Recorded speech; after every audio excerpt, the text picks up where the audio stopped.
Imagine for a second, right, that you have like virtually unlimited resources. You want to build this magical, highly secluded fantasy forest for the most important day of your life. Right, the absolute dream wedding. Exactly. So where do you go? Do you buy out a 17th century chateau in the French countryside? Or, I don't know, rent a private, untouched island in the South Pacific? I mean, you'd think so, yeah.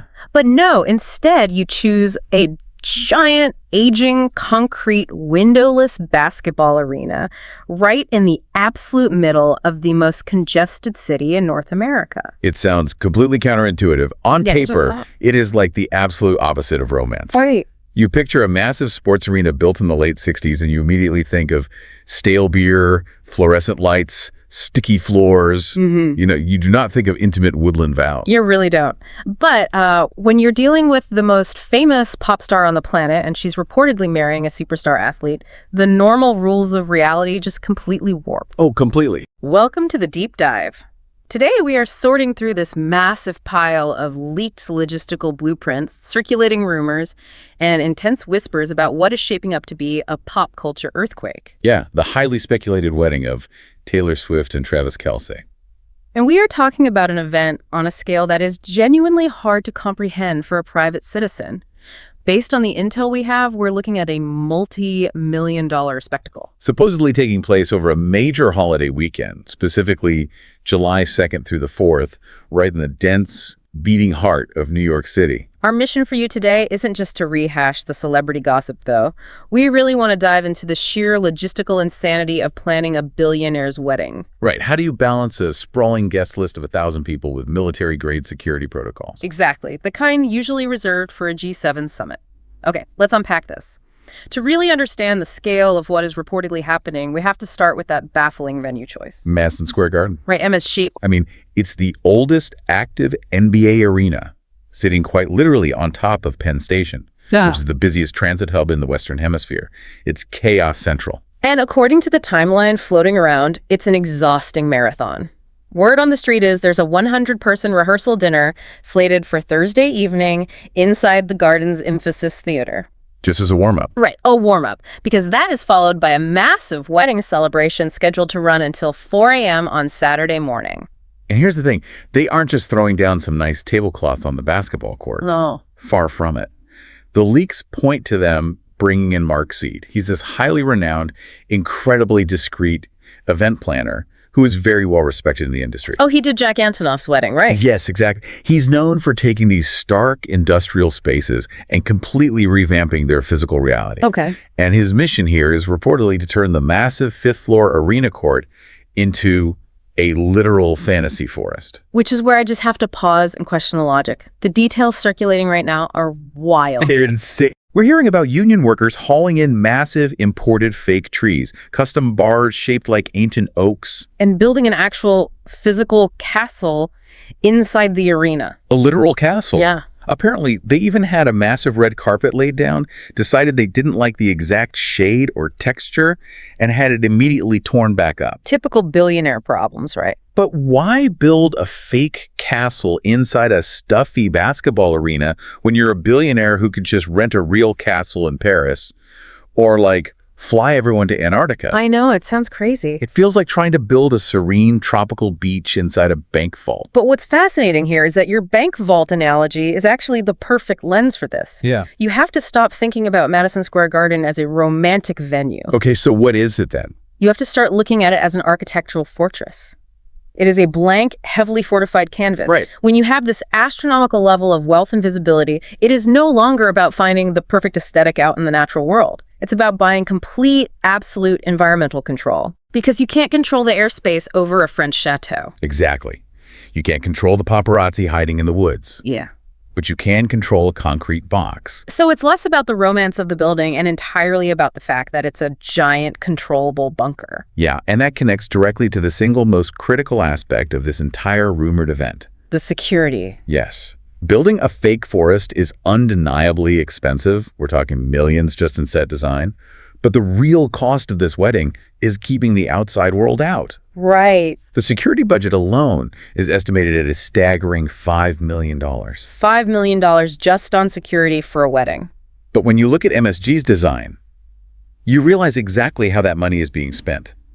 It has a domed roof, which completely blocks paparazzi drones from getting aerial shots. Oh, that makes sense. And there are no large, accessible windows for long-lens cameras to peek through from neighboring skyscrapers. And crucially, the VIP entrances are completely subterranean, right? Yes. If you look at the infrastructure of MSG, cars and buses can pull off the street and drive directly down into the underground loading docks. So high-profile guests can arrive, exit their blacked-out SUVs, and take private freight elevators right up to the arena floor. With zero person-to-person contact on the street level. Nobody is walking a gauntlet of flashbulbs on the sidewalk.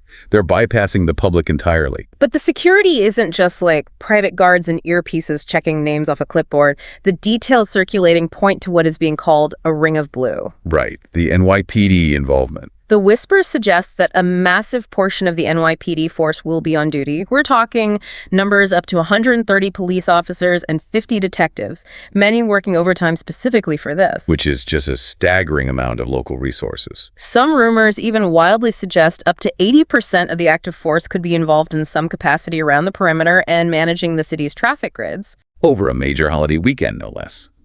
Which brings us to the financial mechanics of all this. The estimated cost for just the police presence is floating around $95,000. Right now, you are probably listening to this and rolling your eyes, wondering why taxpayers in New York City are footing a $95,000 police bill for a billionaire's private party. Which is a completely valid concern. But let's explain how this actually works.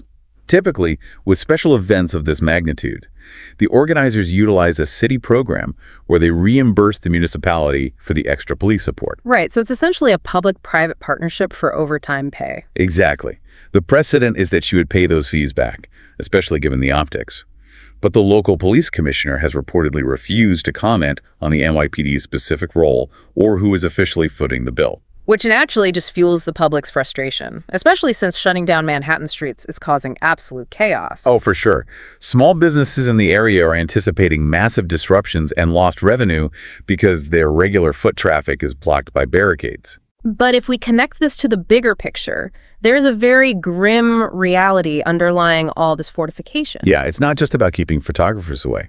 There are genuine, credible concerns regarding terrorism and high-profile targets. We have to remember the context, right? There is a foiled terrorist plot at one of her recent international concerts that forced a whole weekend of cancellations. Exactly. This level of fame demands a hyper-controlled environment because the threat matrix is no longer just about overzealous fans.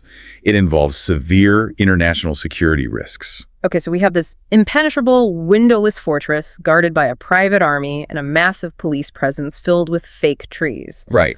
But all that exterior fortification creates a really bizarre reality for the people on the inside.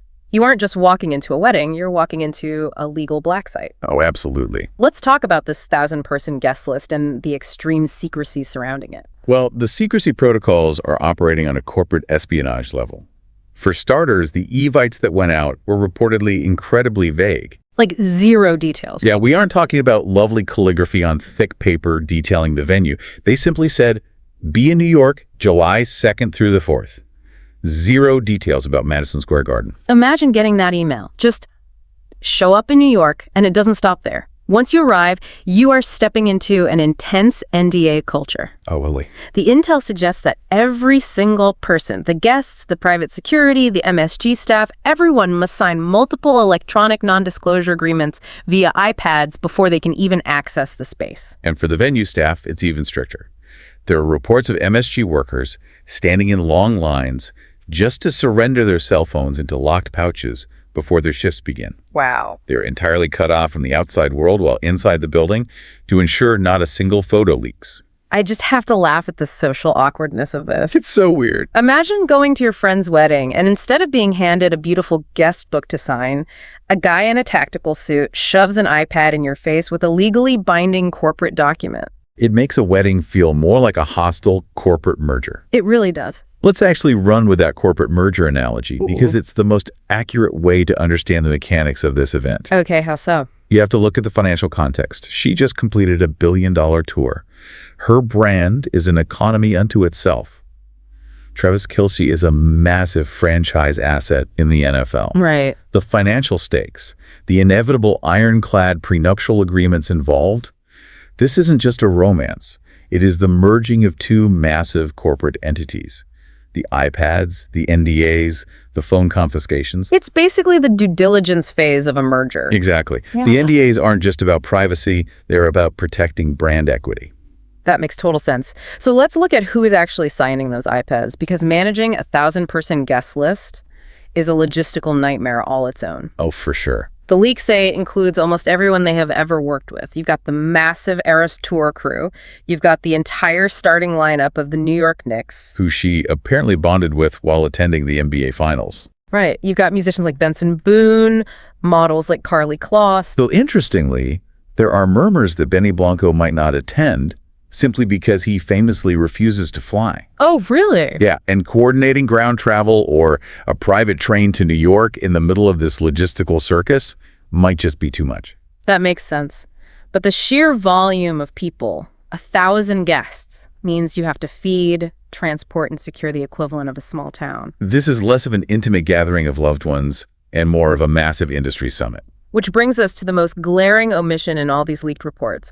The rumor mill is absolutely screaming that Blake Lively is not invited. Which is a fascinating piece of intel, if it's true. It is while she is the godmother to Blake Lively's children. They have been incredibly close for over a decade. I know. How do you reconcile a 1,000-person guest list that includes the starting lineup of a basketball team you just met, but excludes the godmother of your friend's kids? It's tough. Word is the publicist rushed to correct narratives online to confirm she wouldn't be there. But man, how do you manage the social dynamics of a snub like that? It really speaks to the intense, often brittle nature of hyper-public friendships. When your life is a global brand, personal fallouts aren't just private sadness. They're public relations crises. Exactly. They have to be managed. The guest list at an event like this isn't just about who you want to have a drink with.